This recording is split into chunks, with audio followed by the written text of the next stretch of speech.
This episode of NOLA Film Scene is sponsored by our fellow actor, Jana McCaffery, attorney at law. My name is Kevin Cheatham.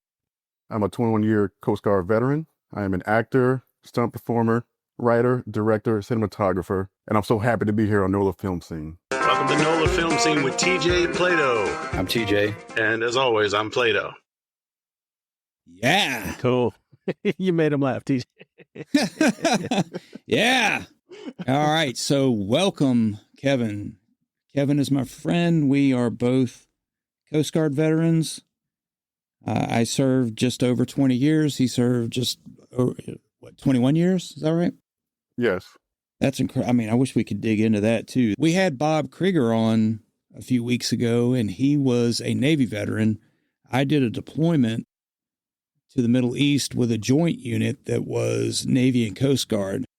And he was in a similar unit to the type of Coast Guard unit I was in on the same Navy base at the same time that I was in that Coast Guard unit. We just didn't really cross paths. He was in a similar type unit, so that was kind of cool. Oh, nice. Sorry, yeah. I digressed. Anyway, Kevin, welcome. We're glad to have you on. Thank you. Happy to be here. I was fine with y'all digressing a little bit. It's great to hear those kind of stories. So many stories. What we are having, folks, is a thirst trap reunion. Most people won't even know what that. We all did a short film called Thirst Trap about vampires, which was my second short film about vampires. And the first one was also called Thirst Trap, but that's a whole nother story. But Kevin, They asked me to reach out for people, and Kevin answered the call, and I can't thank you enough for that, buddy. Oh, thank you for reaching out. I was surprised when he messaged. He was like, I don't know. It's been a while since I talked to you and or saw you. And he's like, you know what? I'm going to do it. And there's no reason. I have no reason to not do it. So you know what? I'll do it. Yeah. I'm in class and from Talk America and knowing you was like, you know what? I could trust that, whatever role you're reaching out for, it's something that's interesting. So yeah. Interesting. If it's weird, I'm in. Yeah, that was kind of the same for me. He reached out, same thing. And when I got there, I was still really new in the industry. I think I had only done maybe 2 credited things up to that point. And hearing all of y'all talk about stuff on set and things about the business, I was just kind of impressed. And I had a really good time hanging out with y'all that night. And honestly, it was a really quick shoot. I don't remember us being on set for a really long time. It felt like they kind of had their stuff together and they were moving right along. We were holding for, I don't know, a little bit. We're like 4 hours getting our party supplies together, gym vests, molding balloons. We were a bachelor party on a vampire tour. Yeah. With real vampires, maybe? I don't know. Yep. Yeah, I remember that. Yep. But back to Kevin.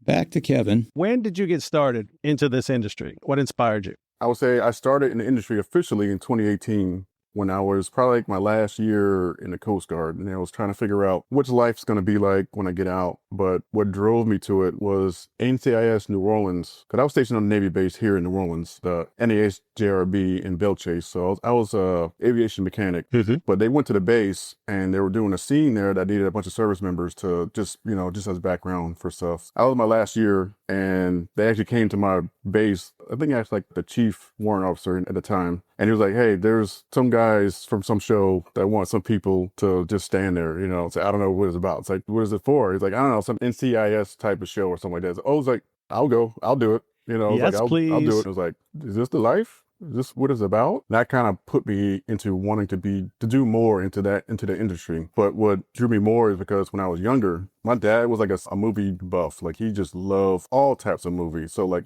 I was there. I watched it. He would get every VHS tape you can find of every movie that came out at the time. He'd have it to the point where he'd have a whole wall of all VHS tapes that like our friends would come over and borrow from him versus borrowing from like the actual movie stores and stuff like that. So like he had laser discs. He had all this stuff. Like he exposed me to the film industry when I was a kid, but not realizing it. So now I was like, oh, a chance to do that after doing all this work, Coast Guard, stuff like that. I want to do something different. And that's what started me in 2018 background.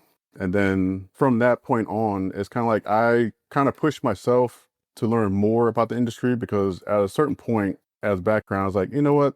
I kind of want to do more than just background. And it's like, okay, let me start getting classes, start doing stand-in work, and then start pushing myself in that area to try and like, okay, I want to keep pushing myself until I saw stunts happen on a show. And I was like, I was doing stand-in for Sacrifice, season-long stand-in. And they did a couple stunts And I was like, I want to do that. Kind of like I did in the beginning. And it's like, so I talked to some person at the time. And it's like, hey, I want to do this. I got military background. I've done with weapons. I've done stuff like that. I have no martial arts, but I was like, I can do the basics. So then he told me about, okay, first off, cool. Thanks for walking up to me, not like breaking my concentration. So I was like, all right. So I waited. And two, okay, what's your training that's like stunt related? Like specific. He was like, I don't really have one. At the time it was all personal training. It's like, all right, so I got that information. He talked to his stunt coordinator, and later on in the show, the stunt coordinator came up to me. He was like, hey, I heard you wanted to try some stunts out. I was like, yeah, absolutely.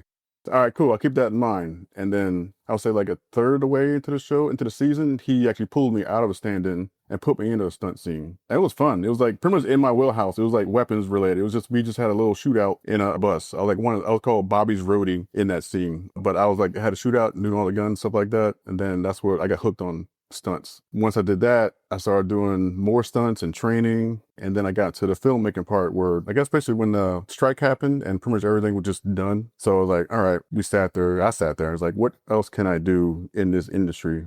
I'm still doing classes, I'm still acting classes, I'm still training for stunts, and still with that work put in, there's nothing coming about it. So like, all right, let me figure out filmmaking. I want to get into filmmaking and see what I can do because I want to make stuff too. So that kind of put me into that aspect of like, all right, if I can't be in films, I want to be able to create films so I can bring people in and we can make our own stuff type of mindset. Yeah. And that's why I joined Full Sail. And that's where I'm at right now when it comes to filmmaking. I've done 2 short films and a mini documentary. And I still got to do another short film and I guess a commercial I got to do for assignment reasons. But I'm almost done. I'll graduate in April next year. So I'll have all those in my resume. So that's kind of been my journey, like a broad stroke of my journey. But yeah, that's where I'm at. That's where I sit today. Very cool. Oh, that's cool. I was just going to say, Kevin, you're talking about NCIS New Orleans, which was Background's favorite show around here. And the main reason was crafty. And you're saying how you enjoy that. And it sounds kind of silly just to talk about food, but they respected the background as much as they did the stars. Everybody got the same great food. So I think that's a good lesson for all of us, if we're making or if we're in it, to treat everybody the same.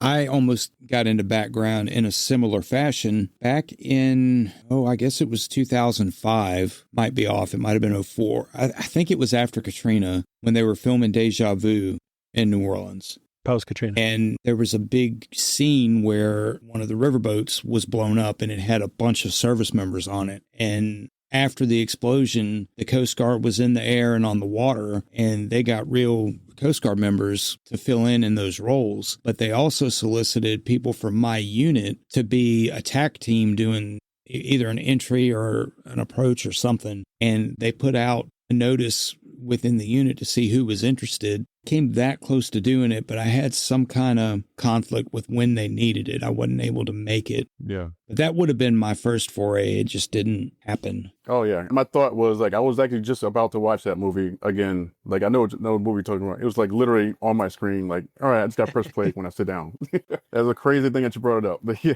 Nice. Yeah, I really liked the movie. The way they shot it, the way they filmed it was just incredible, and good cast of people. I watch it at least once a year. So you have deja vu by seeing it every year? Yeah, that's right. Ha! Let me circle back for just a minute to the film school that you're in. Tell us a little bit more about that. Where is that? Oh, so I'm doing Full Sail University. It's an online class. So at the time when I decided to do film school, I was trying to think about, I want to go somewhere local because I wanted to build a local community through school. So UNO, Tulane, stuff like that. But whenever I did the short films, student films, when I would be on set with them, when I got the different characters, I would ask them questions while I'm on set. Like, so how's the equipment and availability? How's your crew availability? And it's like, well, more times than not, we're fighting for equipment because the last person has rented it out for their project. And of course, every project runs later than it's supposed to. And then that pushes our project back. So it's always a struggle in the battle. That's kind of was my last final decision to go with Full Sail because everything I have is in my tuition. So my camera, my lighting, my sound, everything I have, I can shoot by myself is in my tuition. They send to me. So I have everything I need to shoot anything I want whenever I feel like it. So And you get to keep it at the end? Yeah, it's all mine. Okay. Yeah, it's all mine. So like what I also use, Coast Guard part of it, I use my GI Bill to pay for the school. Yeah. So basically all this is coming to me just because of my time in service. It's not out of pocket. Unless I go to master's, which I think about doing, but I'm not sure yet. I got to finish this first. But Full Sail is, I'm doing a bachelor's program of digital cinematography is a program I'm in. And that's strictly based on filmmaking, composition, lighting, stuff like that. And April next year is when I graduate and I'll be done. I can make any film I want by myself. So, but right now, every 3 months, they have me do a different project. Did you have an undergraduate degree before this? I did. I already had a bachelor's in IT management. I got that at a different school at American Military University. Yeah, I've heard of it. Yeah, so I have that. I already had a bachelor's. So like when I applied for a bachelor's in here, some of the credits transferred, but not all of it. But it was enough to get rid of all the fluff stuff that I didn't really need, like all the beginners, calculus and stuff like that and math. So you didn't have to do all the prereq stuff. Yeah, no prereq stuff. So like that degree kind of cleared that out, and it was just more the meat of the program. Yeah. They threw in a couple of little things, like they gave me, just recently, I just did a physical science class. I joke about it. It's kind of like the Fast and Furious type of rules. Like, okay, so Fast and Furious push this theory to the limit. So this is the equation that the limit is at, and Fast and Furious broke it in this way. So like, oh, cars in space? I don't know what that came from, but like they already knew the theory of what the limit was. I'm like, all right, we're just gonna break it anyway. Like, you know what, we're gonna do it on purpose. We know this acceleration and gravity and stuff like that and force will push it to go this far. But it's like, all right, now we're gonna film magic it. It's like, oh, we're gonna fly in space now. So okay, all right. Yeah. There's math to this. So I get it. But it's been interesting. I've learned a lot. I'm learning green screen right now. I'm just wondering what the equation is for suspension of disbelief. Like, I like the Fast and Furious movies, but you definitely have to suspend some disbelief when you watch those. I think it's where you go from math to English. When you got a good story and the rules fit the universe and don't stray from that. Yeah. That's where it happens. Yeah. Yeah. It's a dance. It's definitely a dance of math and words. I mean, it's not believable, but what is the most believable way we can depict this? I did the same thing you did. Some of my shipmates worked on degrees online at American Military University when we were deploying. I had an undergraduate degree at that point, and I had started a master's. And this was really when I started that first master's, it was before online schooling had really started. And thanks to Katrina and moving and some other things, I just wasn't able to finish it because they didn't have a remote option. Years later, I went back to school at Liberty University and started over from scratch, a new master's, and I did cybersecurity. Yeah. So there was a lot of IT stuff in that. And thankfully, I had GI Bill left, and it took care of some of that, and the rest I just paid monthly. It worked out pretty good. With your undergrad credits transferring, how long is the program for you from start to finish? Is it 2 years or longer than that? It's about 2 years. And they give you really good how-tos on how to do all that stuff. Yeah. I DP'd for the first time on this 7-in-7 we just did, and we used a Blackmagic 6K and just made some mistakes, and one of the scenes is unwatchable because we thought we had it lit well enough, but it didn't turn out right. And I've been thinking since we talked, when you first told me you were in film school, I've been kind of toiling around that idea. I'm like, I miss being in school, and I try to find things to do in online courses and stuff to improve along the way. I've been thinking more and more about that. Oh, yeah. I've learned a lot just from film school. So the school is business based. So we're going to teach you the basics of filmmaking, but also there's a business side to this, and you need to build that as well as you're going through school to learn stuff. So they push you to make a portfolio. So everything I do is all towards a portfolio that I'll have at the end to show whoever I want to show, at that point. So they give you like a website to try and build and stuff like that through Adobe Creative Cloud. And then they use all the programs in that to try and build your programming. So they go through every step of every filmmaking process every single time. My first short film, I wrote it, I had to write it, then I had to direct it, then I had to do a lighting setup, then I had to do a shot list. Like I had to do all that stuff. I had to do locations, I had to do casting, I had to do all the stuff to build it and then make it. And then the part the school was teaching me was the filmmaking part, which was, okay, you're on set now, your actor's here. Okay, we're at 9 o'clock in the morning. Okay, the light's not the same as you planned for it. Okay, set your stuff up to make it look like how you wanted it. And then on top of that, okay, now your camera settings, your f-stops, when it comes to shutter speeds, when it comes to like your apertures. The school teaches you that, and then they make you— The triangle. Yeah, yeah, all that. And then once you do it, it's like, all right, now show us what we taught you. But then also understanding, oh, you got to take care of the business side too. Just business to this as well. Put them together, give us a product, and then we'll grade you on that. And then that's pretty much how it goes. Every month we learn something different. And then new project, you learn new stuff, go do it again. And then just keep doing it until it's over. It's been a good experience. As part of the business process, do they teach you how to raise funds, to pay for stuff? They haven't yet. That's why I want to do the master's program, because that's more the business entertainment. Mm-hmm. And I know later on they'll teach more about like bookkeeping and stuff like that and fundraising. That is a class that they do have for it, but I don't know how in depth they go into it. But I know for the masters for the entertainment business, they go more in fundraising and like pitch decks and stuff like that and trying to sell products type of thing. This program is more about the performance part of filmmaking, where the people with the actual work part, where it's like, okay, we get on set, we read the grip, do the key grip, the gaffers, all the lighting, and we're doing like the camera work, DP, all that stuff. This program is meant for that, just to do the work and sell yourself. That's kind of like in there as well, but you create a solid product first, and then we'll teach you how to sell yourself afterwards. It's kind of like how they will approach it. Makes sense. Are you able to act in any of the projects you do, or you have too much behind the scenes stuff to do that? I have a lot of behind the scenes stuff, but once I get my team set up, then I can act in front if I want to. But because I'm SAG, I can't do anything at the current moment, because everything I do is non-union. But once I start working on understanding the SAG contract, stuff like that, then I can act if I want to. But right at this moment, there's so much behind the scenes stuff I got to figure out and just try and keep straight line, try and get from deadline from like point A to point B. Like, okay, call time's at 8, we got to be out here by noon. Okay, we got to get this boom, boom, boom, boom. So yeah, I pretty much stay behind the camera whenever I'm shooting. Maybe later on the line, and maybe I'll start doing more in front once I get comfortable. But right now, it's kind of like, no. That was part of the challenge with this one we just did. It was hard, especially if it was with Matt Carroll. If both he and I were on camera, then we had to figure out who was going to run it.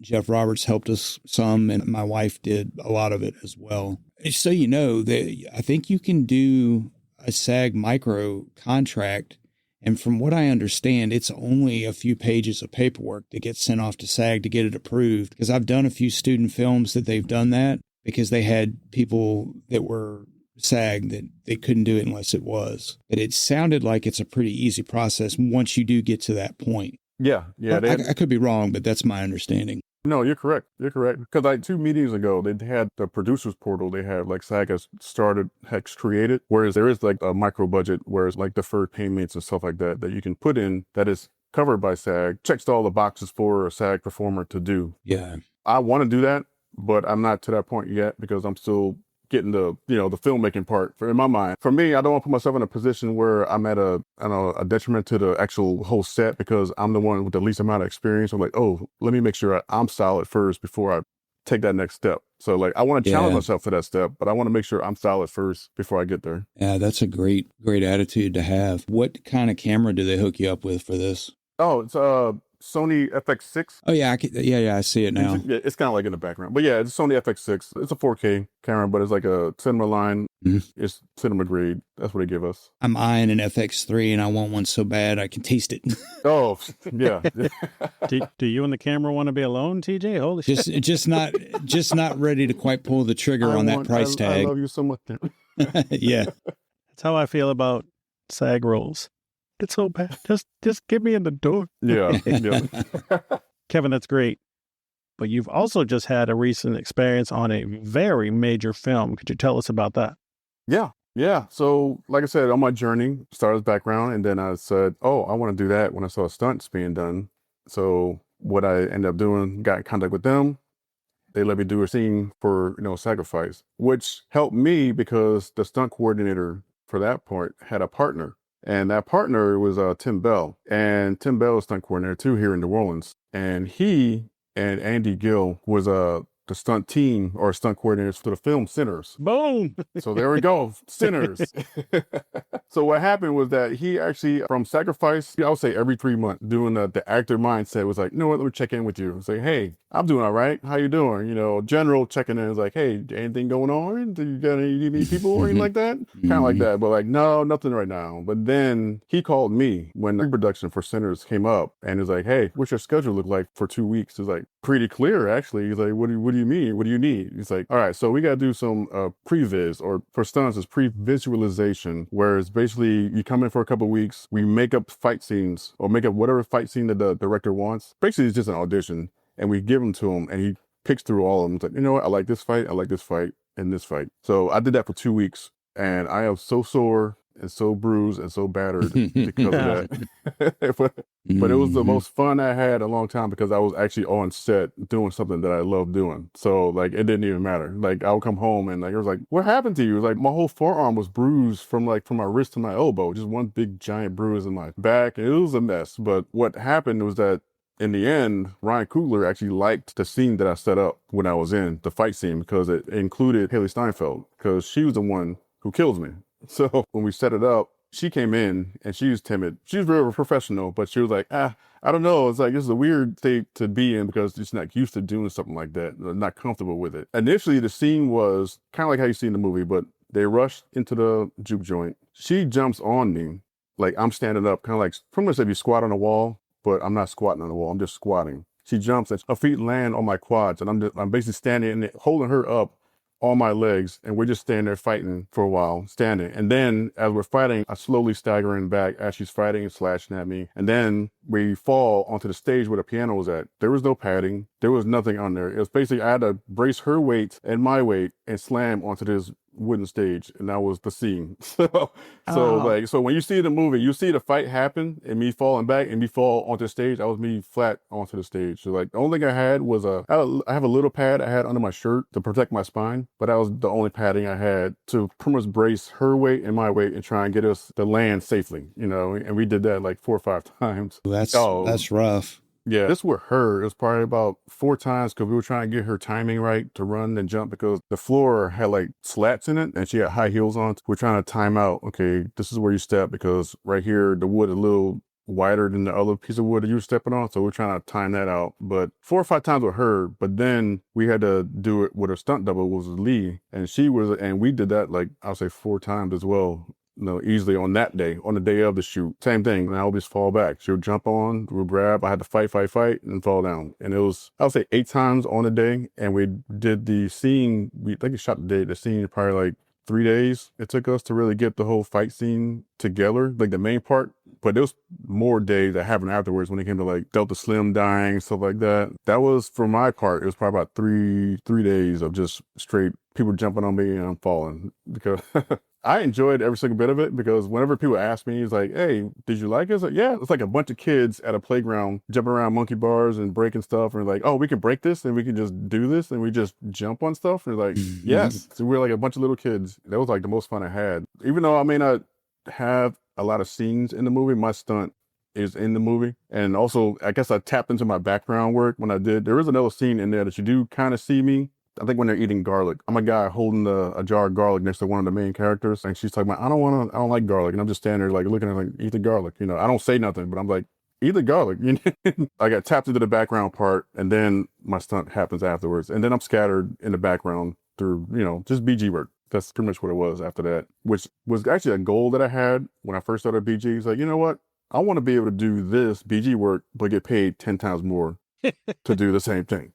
And that was a testament for my just challenging myself, pushing myself, like do the next thing. It may be something that you may not like, but if you're not dying, try it out, it's type of thing. So like, yeah, let me try it. Yeah, cool. Yeah, that looks like fun. Let me try it.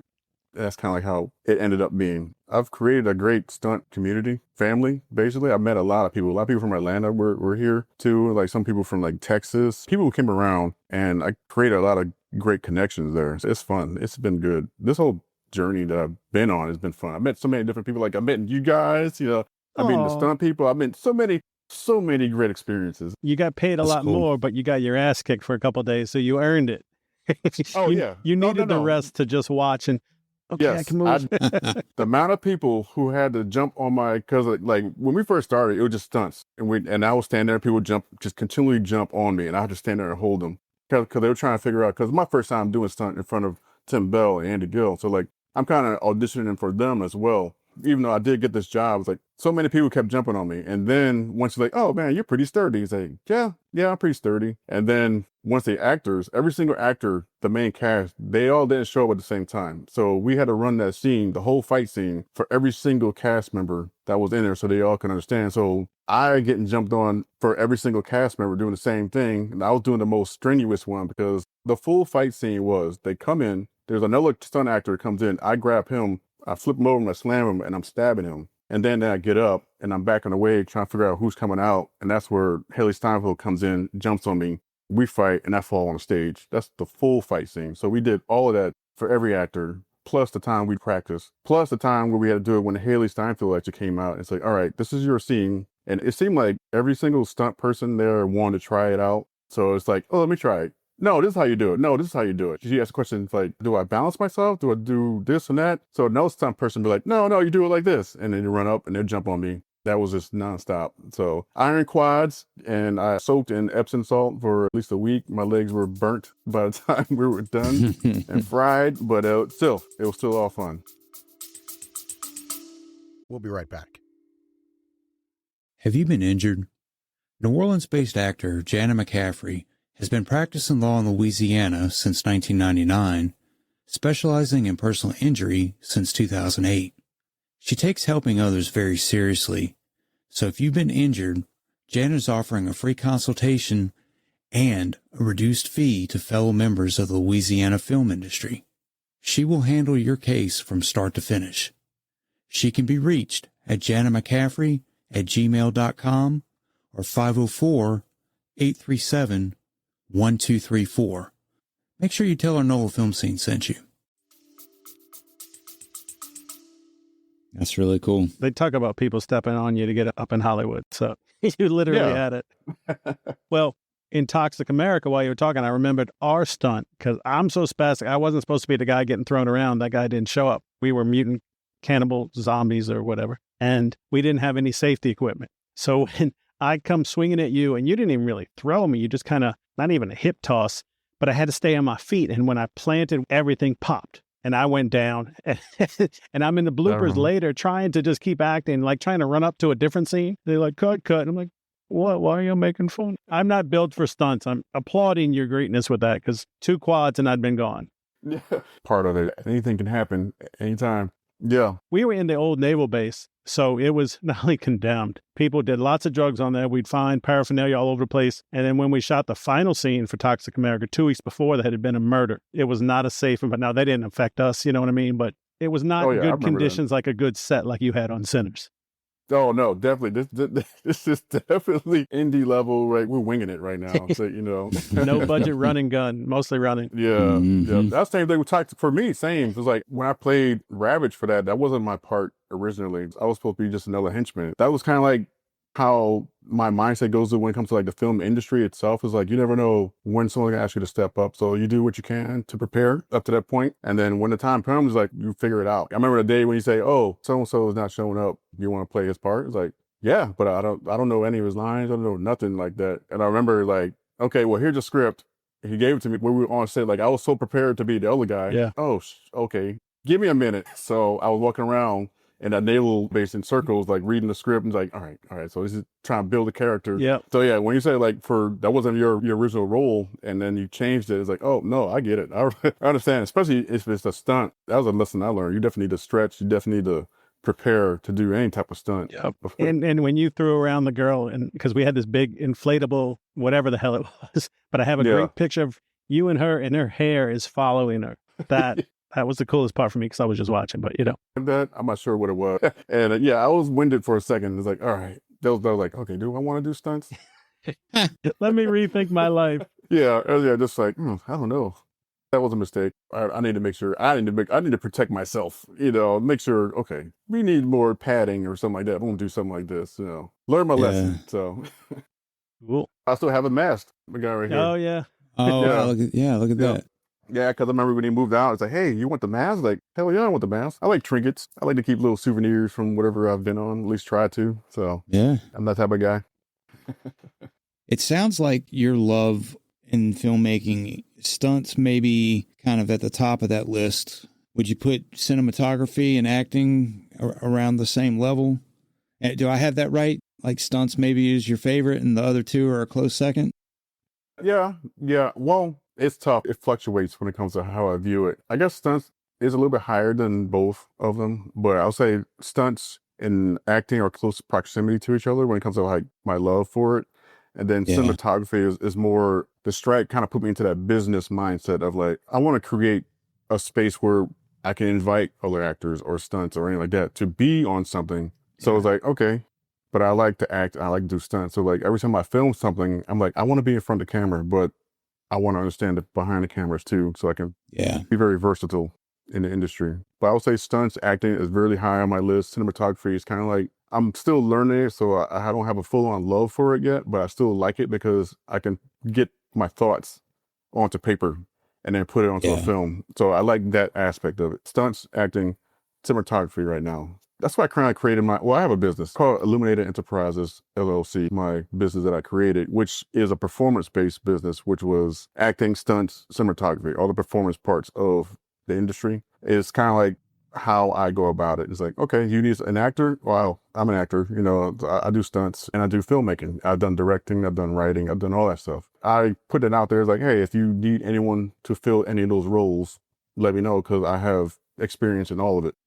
Oh, yeah. And even if it's just like, oh, well, I need a script supervisor. Oh, well, I've done that. Let me help you out, script supervisor. We have a new actress or a new actor here on set. I know you're SAG, but can you like talk to them about stuff? I was like, oh yeah, I can tell you about my experience and like and how to approach it, stuff like that. And then other than that, it's kind of like creating a business. That's all it is. It's just creating a business to put my experience out. That's what I want to do. I want to return the favor, show my journey. You never know where the industry is going to take you. So it's kind of like, all right, this is where I started at BG. And then now I'm a cinematographer who's been on a major film for stunts, who's acted and done stunts on like TV show like Queen of the South and like in show Sacrifice and stuff like that. NCS New Orleans, I was a dead body as a featured extra. Mm-hmm. So this journey has put me in so many different situations that I've enjoyed it. And anyone who's doing it is like, just be open to whatever. Yeah, that's really cool. That 7 and 7 I mentioned that we filmed last week was my first turn behind the camera. And that was just out of necessity. We just couldn't find somebody that was trained to do it. People were committed to other projects or had personal work commitments that they couldn't get around. And it was fine. We moved forward and we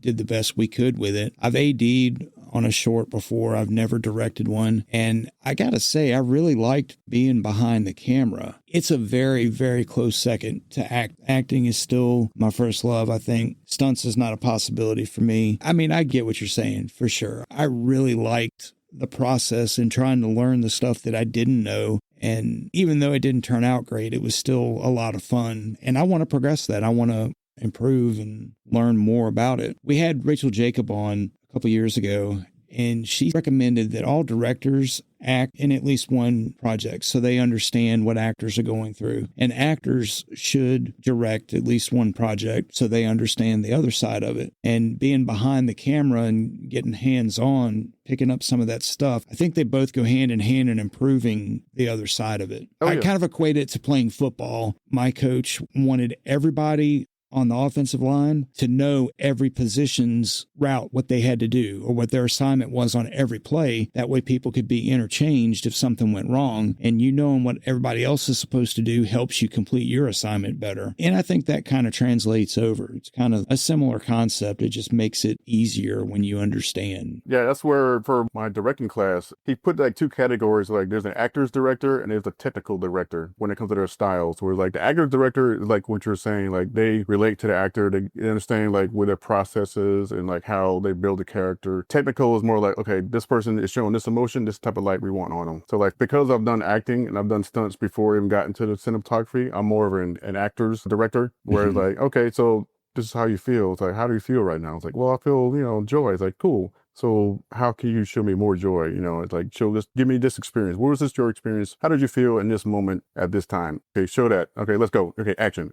That's kind of like how I approach it. Everything is interchangeable. Like you said, for football, it's the same thing for this. It's like, it's an actor. You could be an actor's director where you can be able to, hey, I know you kind of like in your head right now because something is happening that's not on set, but like, let me bring you back in, focus you back onto your character. This is how to do it. Let me give you the steps for that. Breadcrumb you back on, versus, stunt guy. It's kind of like, okay, well, this is the better way of trying to go about it. If you're trying to show this emotion as an actor, before you do that, put your hand down a little bit lower so we can see your face before you, do your punch or whatever it is, stuff like that. Like that's my mindset of how I approach all this, which is why I'm doing the acting, stunts, and cinematography. Like, I like that everything can actually help something else when it comes to like, there was different aspects of it. So like, I've kind of given it the broad stroke approach of like, this industry, I love this industry and everything is interchangeable. It can be. Every tip and trick from each position can help someone else make something look better. So that's how I went about it or go about it. That's really cool. Awesome. It's that time, my brother. We got to call it. Is there any socials you want to share with people? Instagram is that actor Kevin Cheatham. And that's pretty much my main one I use for anything. I do have Facebook, but it's basically the same as Instagram. It's the same thing. But I use my socials as my personal and also professional kind of like portfolio building, advertising type of stuff. I just finished that short film. Thank you, Brian, for doing the voiceovers for that piece. You're welcome, my friend. I'm still editing that. My professor loved it, so definitely going to try and get that put together so I can start putting that through film festivals and IMDb, stuff like that. I realized IMDb rules kind of changed when it comes to like trying to put stuff on there, so I got to get it to film festival first before I can IMDb it, because I'm not really releasing it yet. Oh. I'm learning, so it's been good. Cool. And now the hard part begins. No, I'm just kidding. Good having you on. Thank you for coming, my friend. Yeah, it's great seeing you, Kevin. Yeah. I think definitely we ought to see about having you back. I feel like you're a really good wealth of information. We've had a couple guests on that were multifaceted like yourself, and some of that's worth revisiting to go in a little bit deeper detail. And you certainly have a lot of knowledge to share, and that's what we try to do. We try to pass on good information. But it was great seeing you. Really appreciate you coming on. Thank you for having me. And I will hope to not have this damn rooster in the background. No, we're leaving it in. I like the rooster. No problem. I live in the country. It makes me feel right at home. Oh, okay, well then great then, but it's been bugging me this whole. So like whenever I'm on set, I worry about sound, and sound has been my biggest thing now. So like everything that is out of the norm was like, okay, I want to have a clean audio to talk to y'all, and like rooster. I worked on the film Palmer. It was a football scene, so it was done at night, and the train tracks were right next to it. And every 15 minutes, a train would come by, see we were filming, and so you can't control sound. Yep. That's right. Have a good one, brother.